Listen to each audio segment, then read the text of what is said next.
Hello to you all, and welcome to Pyramid Energy. I hope that this reading finds you well. I'm going to do a Celtic cross, and I'm just going to take it from the top, so we'll find out about this energy together. I have the 9 of Cups in front of me, but as I was shuffling, the High Priestess flashed out of the deck. I want to touch on the High Priestess first because what it suggests is that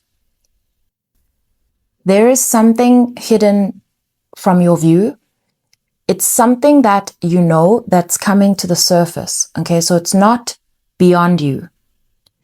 And it's also coming to teach you something. And with the 9 of Cups that I have here in front of me, it's telling me that this thing is coming to teach you, or has come in to teach you, something that is going to leave you in a state of feeling more empowered than you were feeling before this experience, this encounter, whatever it is that we're going to be talking about.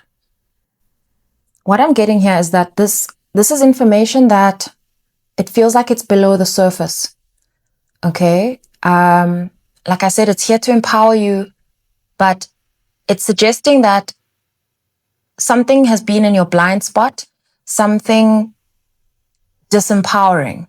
Okay, and I don't know yet if this is a perspective or what it is, but it's something that you needed to know to be able to continue to build yourself up, feel stronger. But this thing that's hidden, this thing that's coming to teach you something, or has come up to teach you something, this thing that wants to be seen, okay, has something to do with prioritizing your own interests, and that suggests your own interests above something else.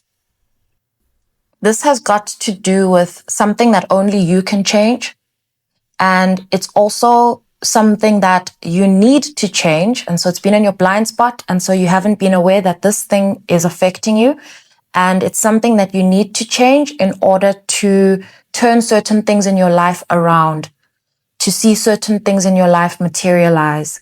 Okay, so this thing has been holding you back, sitting in your blind spot. And so something in your unconscious that's been affecting you outside of your awareness.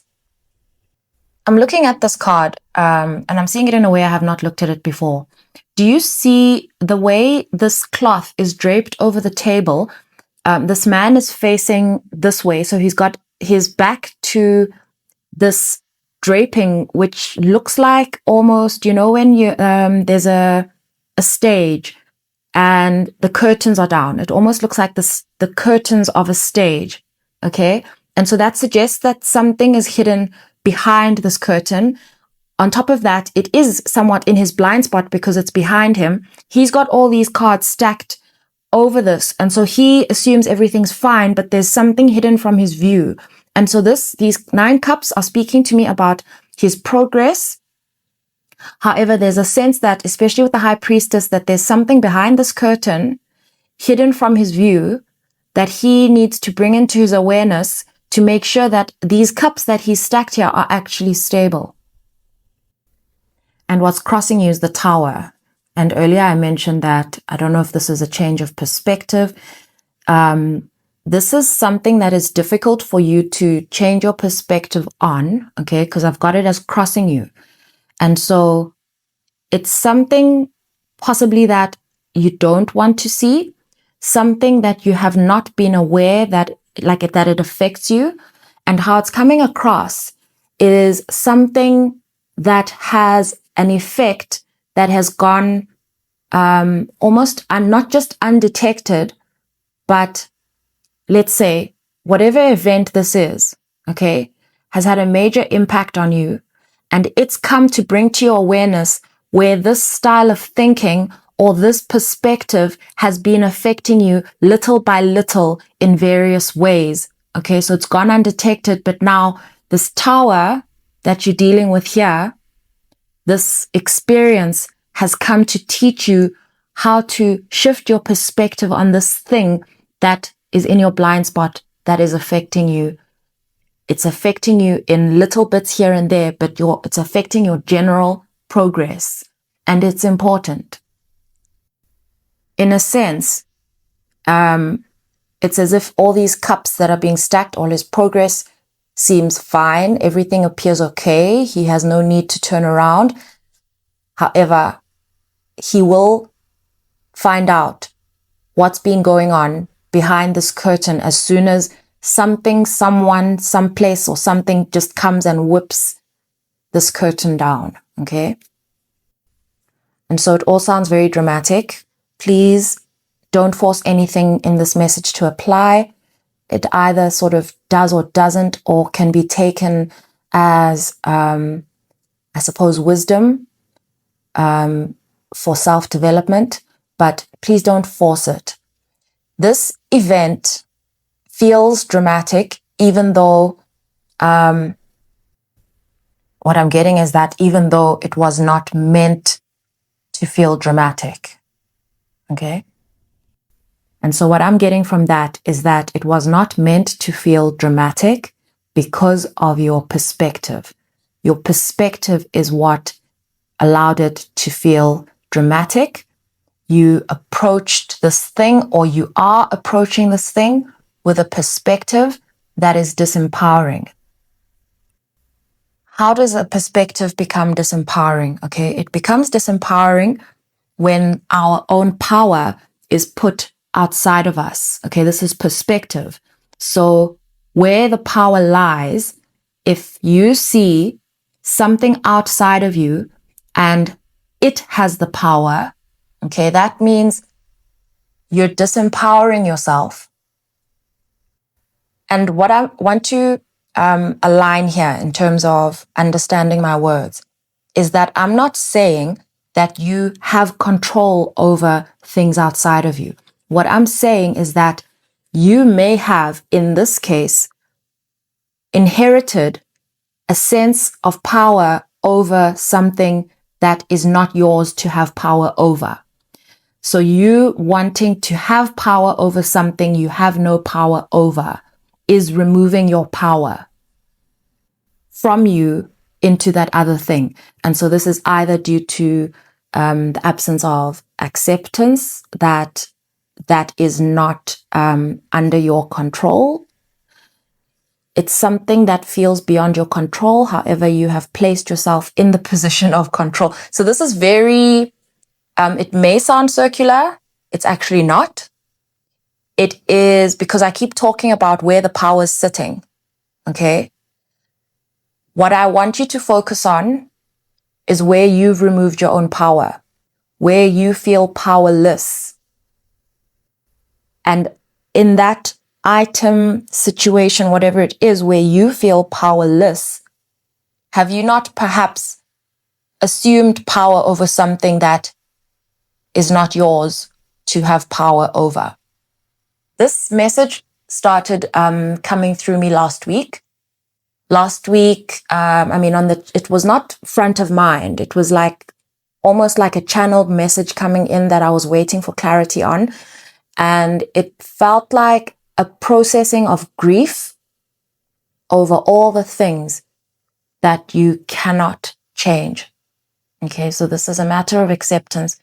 The things you cannot change, the things outside of you that you cannot heal, the things that are beyond your power, a grief over that. Okay, and a realizing that you're needing to accept that you cannot change everything for everyone. A realization to an extent of your human limits. This was coming through as grief. Okay. In the recent outcome, I have the King of Pentacles in reverse, which is confirming the space you're coming from, where the King of Pentacles generally is an energy of groundedness, a sense of power, or not power, but a sense of empowerment over material things. Material things, not necessarily referring to money, can be in this situation, perhaps not this situation, however it applies. Things that matter. Things made of matter. So this is people. This is pentacles, earthly stuff, things in your material life that affect you, a sense of not having any sense of empowerment over some of these things. Okay, so it's definitely this idea of accepting not so much your limits, but not removing your power from yourself. Underneath the deck, I have the Wheel of Fortune, which is, it brings the sense of change. However, it does bring a sense of change that is self-driven. Okay, so that's what we're talking about. The things that you can't change. And perhaps you can change them, but not from this perspective, not from this perspective where you are trying to control and have a sense of power over the things that are not materially in your sense of control. I want to frame this slightly differently, okay? Because we do have influence over our environment. To say that we don't have influence over our environment is also disempowering. And so this is really a conversation about where your sense of power belongs. And your sense of power belongs within yourself. That's bringing me back to the Nine of Cups. That's where your sense of power belongs. This idea that if you focus on your needs and the things that you have an influence over, mindful of your own needs, your own feelings, your own actions, all of those types of things, that has more of an influence over your environment than trying to remove that sense of power from yourself and placing it in your environment and trying to have an influence externally to no avail. That's disempowering. And I think that I've made my point now. And in your near future, I have the Emperor, which is really confirming everything here. This is a sense of power. Underneath the deck, I have the Nine of Swords, which talks about fear. And so you're understanding that this fear of not having control over things in your external environment is disempowering. I haven't laid out all the cards yet, but I feel very called to share a personal experience, a personal story of perhaps the first time I really engaged with this idea of changing my own perspective to gain a sense of, firstly, relief, and secondly, to take back my own power. However, this was a very gentle way of doing it. It wasn't so much with the mind of, I'm taking back my own power. But I'm going to share this story. I was in a place where I didn't know what to do about something. This thing was beyond my control in a very material way. Okay, so this is now talking about earthly things, life, realities, stuff like that. I had this tower moment within my mind. It's like I reached this point of clarity where I realized that sitting in the anxiety, okay, sitting in the anxiety and circling around the thoughts of finding solutions of how I can get myself out of this trouble, okay, was not actually getting me out of the trouble. Not accepting that this thing was outside of my zone of control, outside of my own ambit of control. That was not just disempowering, but it was actually, I was feeding myself all this negative and disempowering energy, which was becoming counterproductive in terms of the change I was trying to make. So this is not giving up. What it is not focusing on the thing that you cannot do, not putting all of your focus in there, okay? And also accepting that there's absolutely nothing you can see right now that is going to change this thing right now. The decisions lie outside of you. The final stamp of whatever's going to happen with this thing is outside of you. And often, sometimes it can look out of your view. Like you can't see it. You can't find the solution. You don't know where the solution is. You don't know where someone's hidden it. You don't know. Okay. Someone has set a date for this, for that, and all of these things that you have no control over. Okay, to the point where sometimes you can consider like putting on a balaclava and dressing in all black and, you know, going out at night to go break into the place and change the thing. Like, it can get that insane. It can feel like that. And so I had this point of clarity where I realized, if there's nothing I can do about this thing, what if I did nothing about it? Okay. And when I reckoned with this idea of what if I do nothing about it, okay, until I have a solution or a solution finds me, because my energy being placed in this place that has clearly said that I have no influence over it. What if I withdrew my focus and withdrew my energy from it and focused on something else that is going to build me in the meantime, not ignoring that that thing is there. It's just accepting that right now, with the level of information and influence that you have, you cannot do anything about that thing. What if I did that? And you know what thoughts started coming up for me? Because this is a very real experience, but the thoughts that started coming up for me was, what happens when other people notice my reaction to this situation and start to form an impression about me that I do not care, or an impression about me that I have given up, or an impression about me that I do not want to get myself out of this situation? And so I started to recognize that as something that's forming a part of the fear and a part of the reason as to why I am engaging in this performance of having all of this anxiety and playing into this situation that I actually cannot do anything about.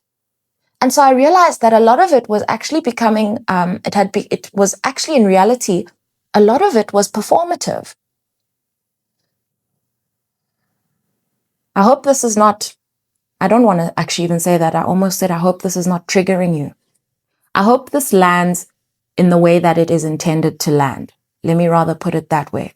I'm just here to share the information, and you are the decider of whether you will absorb it, observe it, or ignore it, or put it aside, reject it. That's all up to you.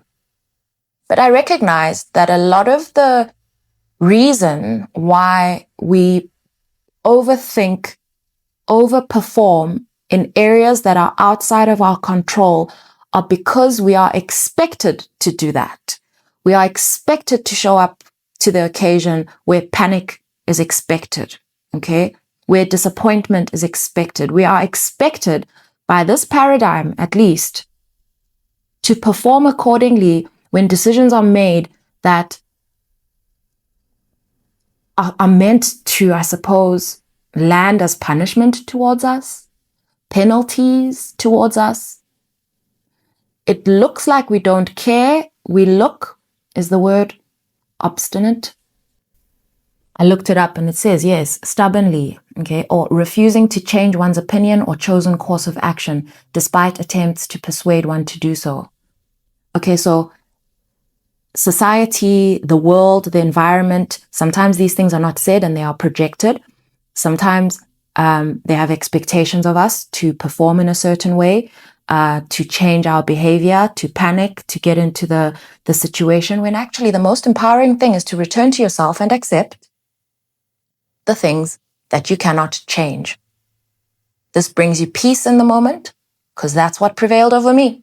A sense of peace. All that energy that was leaving my body, leaving my system beyond my sense of control, it started to return to me. I felt the sense of self-care over my heart and my mind.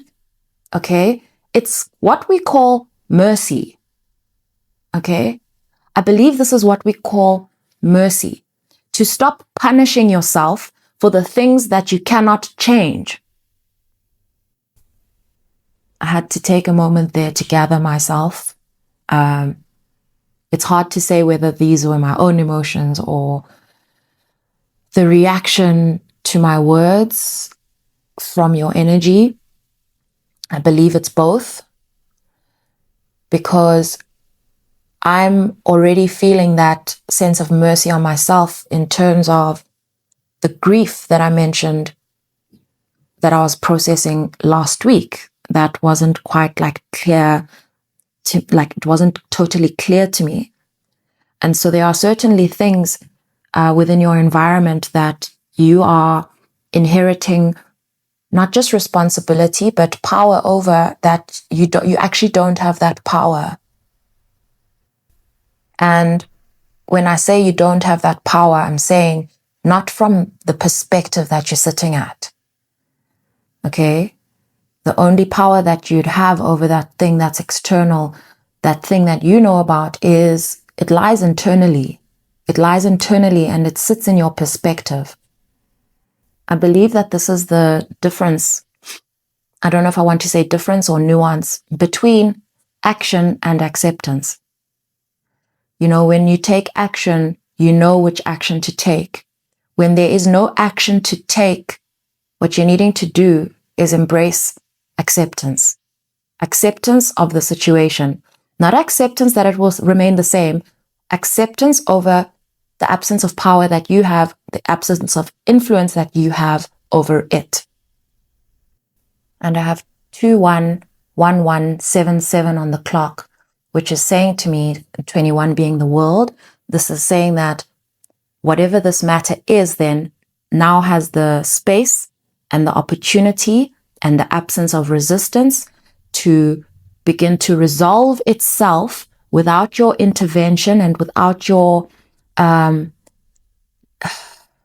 hopeless focus placed on it, is the way the words came out, and has the opportunity to balance out by revealing the information that that's High Priestess, and it's the Justice card, by revealing the information that is going to become available in divine timing.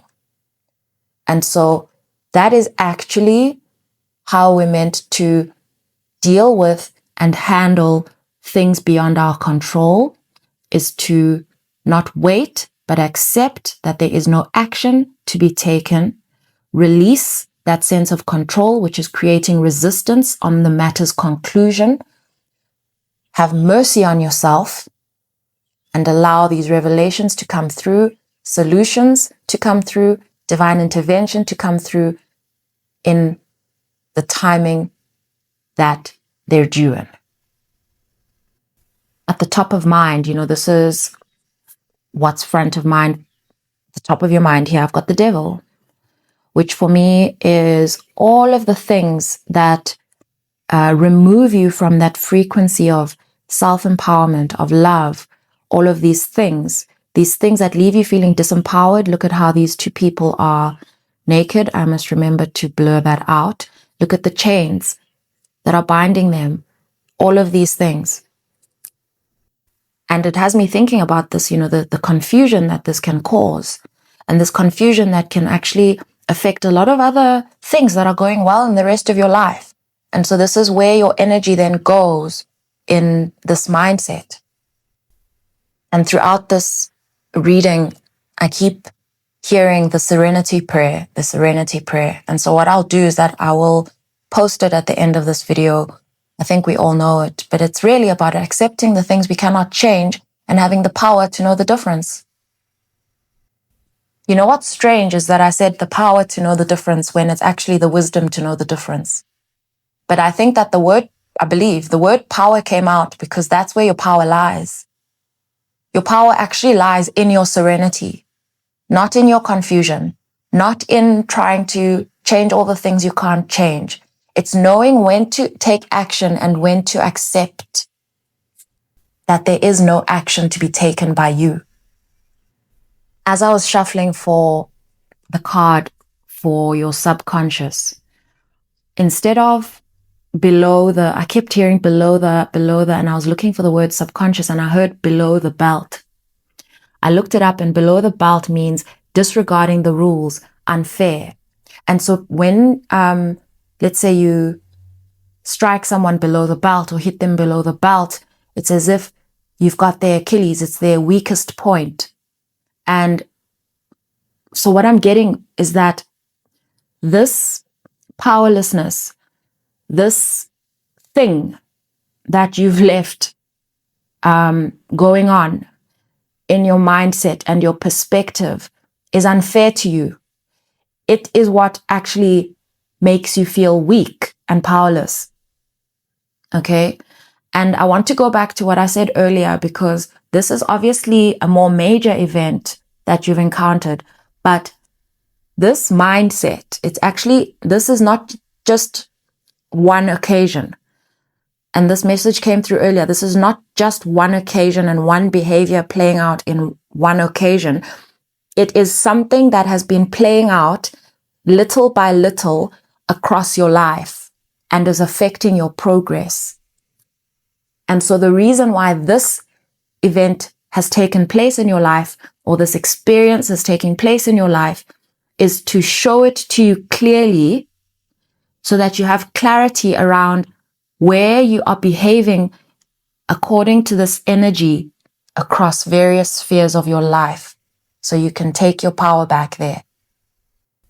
We often, we tend to regard some of these bigger experiences as anomalies, and we don't recognize that they're actually big teachers that have come into play to show us something. And what's interesting is, before, when I was still preparing the cards and I pulled out the deck, decided I'll use this traditional Rider-Waite tarot, there was the Temperance card under the deck, but weirdly enough, in my eye, what flashed at me was the Emperor and the Hierophant. They were not there, but I saw them, and it was like kind of confusing because I sort of saw the reddish, and I saw the reddish, okay? And I was like, was that the Emperor or the Hierophant? And I looked, and it was the Temperance card. And so these cards just appeared in my mind. And so this is really a big lesson for you, a big fundamental lesson for you that's come here to teach you how to become more powerful in your own life, okay? Where you place your power. Here in your subconscious, I have the Ace of Cups, and this being an opportunity for love. And to link this to this idea of below the belt, this is to say, in certain cases, especially if we're dealing with the devil, if we're dealing with confusion, if we're dealing with the sense of disempowerment, sometimes you feel like it helps you to feel more powerful, to share love, to show care, okay? But love and care don't come from this disempowered place, okay?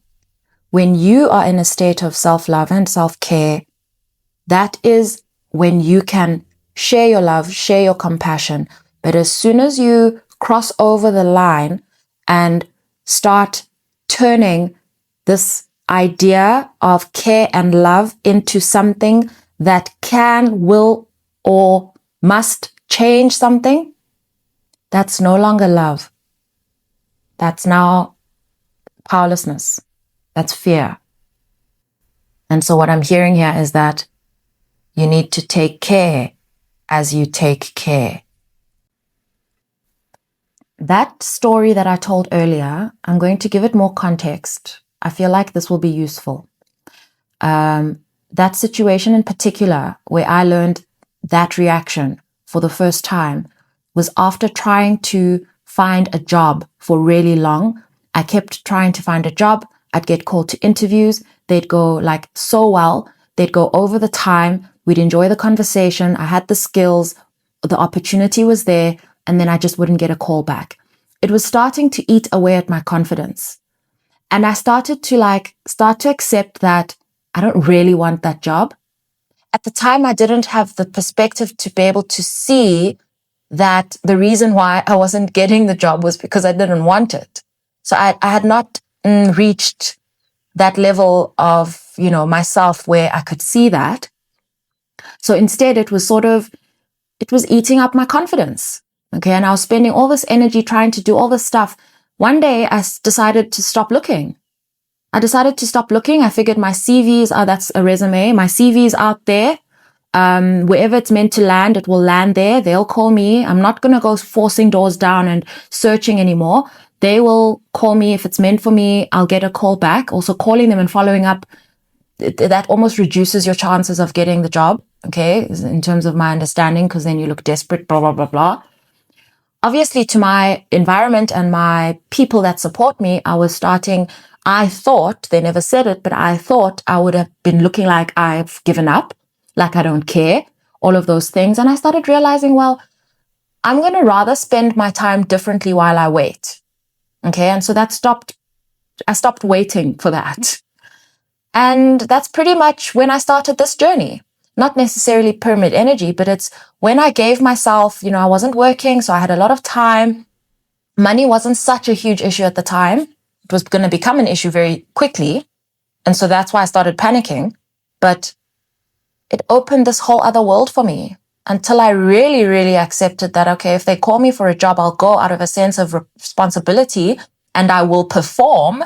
Again, that word perform is coming up. I will perform as expected, but I'm going to really dive into this thing that I love. And that's when I started getting clarity on how certain situations present themselves. This way of responding to situations similar to this, okay, because there was nothing I could do I couldn't force them to give me a job, right? This way of responding to things then began to filter out into other areas of my life. For example, trying to change someone's perspective on something where I see them harming themselves and I want to help. I started to realize that I could rather be an example.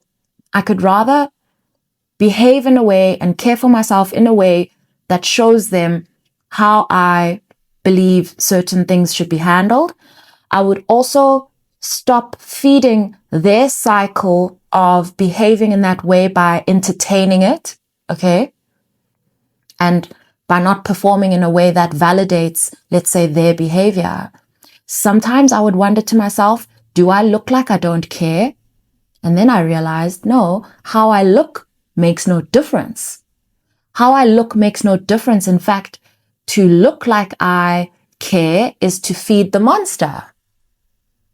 So this has been playing out in various areas of my life. And so I'm sharing the context so that you can see how this one major thing, how I changed my behavior around that, started to show me how it applies in other areas of my life. Performing as though I am showing care to make them and me feel like I'm showing care when actually the two are unrelated.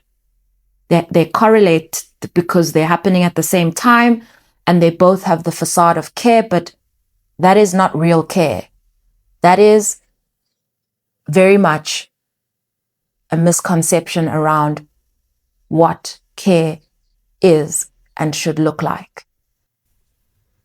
I don't know if this type of compassion that I'm about to share with you has a name or a term, but it's something that became very alive in my life. And what it is having so much compassion for someone or something that I do not assume the position of its savior. Okay, by that, I mean, I also don't prolong their process of getting fed up by sort of patching and putting like a plaster on their pain, telling them that it's going to, let's say, telling them it's going to get better, telling them like feeding this monster that actually needs to feel itself so much so that it can realize that it has put itself in an untenable situation. So what that looks like is, let's say, I'm just going to put it plainly, let's call it a toxic friend.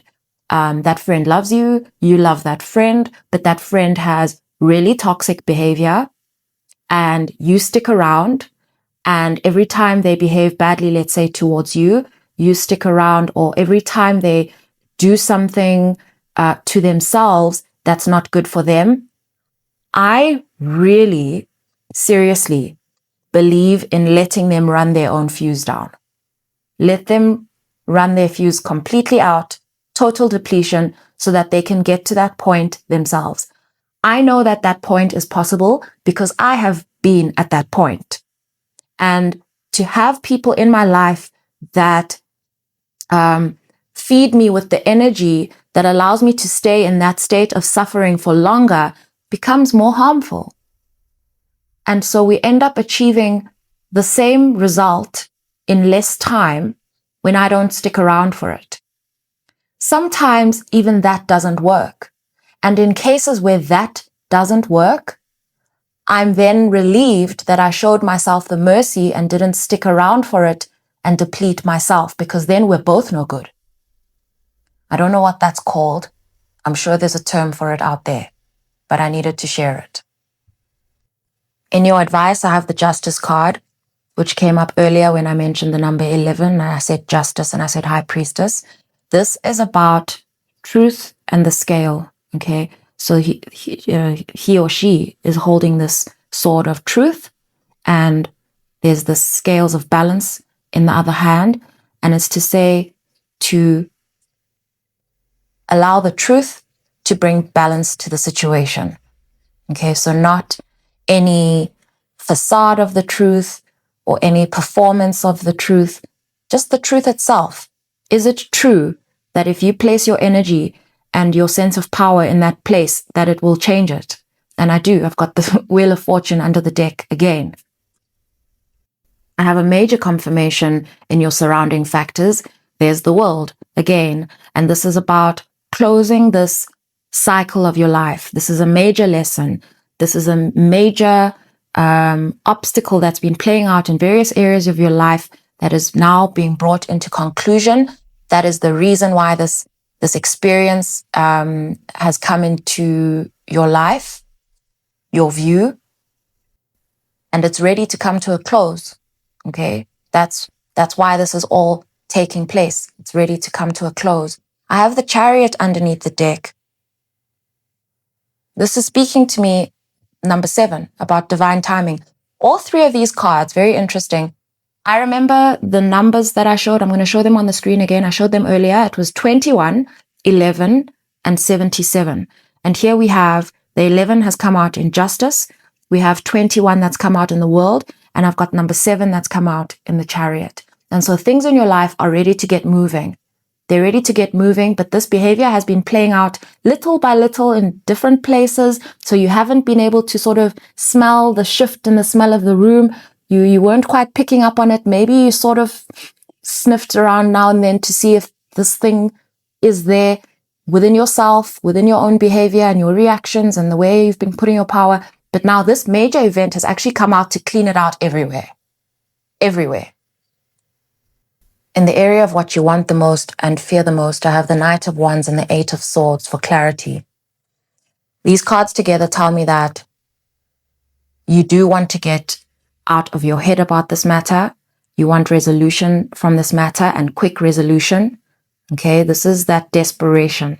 That's what these cards together are giving me. They're giving me desperation. But in terms of what you fear, they're telling me that you fear that if you don't make a quick decision, it's going to put you in a worse position or put another person in the worst position. But now I want to take us back to Justice and actually looking at whether it's true that this overthinking, that this rushing to save someone, fix a situation, do something or not do something, whether it's true that will change it. It's very important to come back to the truth about what will actually bring change. And in your outcome, I have the Chariot. Everything here is happening in divine timing. Everything is coming back into balance. There is clarity, there is balance, there is forward movement, there is things coming together.